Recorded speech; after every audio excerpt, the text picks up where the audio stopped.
So, ayan guys, dito ko siya ilalagay. So, try natin kung anong magiging resulta.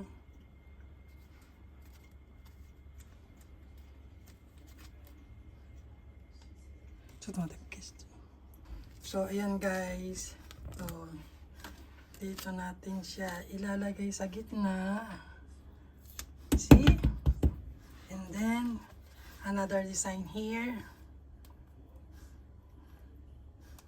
Medyo mahirap siyang tanggalin guys. Kaya ingat-ingat tayo sa pag-ano. Kasi as in transparent siya. So kailangan mapantay natin. Okay. And then here.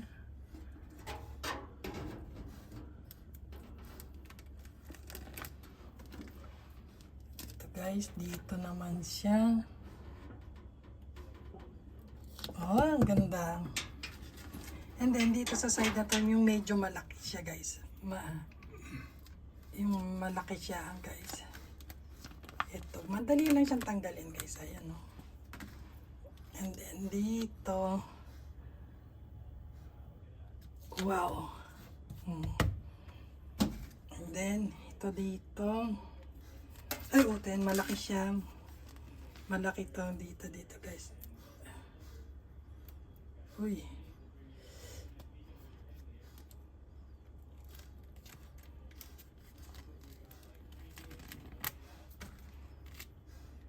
So, ayan dito.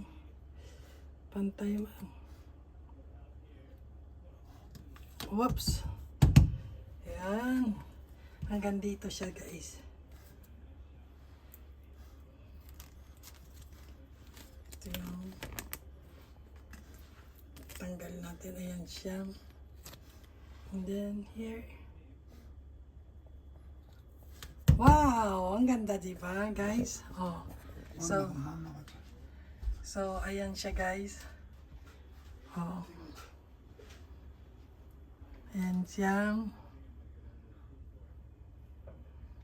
Oh. Maganda siya, diba, guys? Ang ganda na ng aking kitchen, kahit na maliit lang.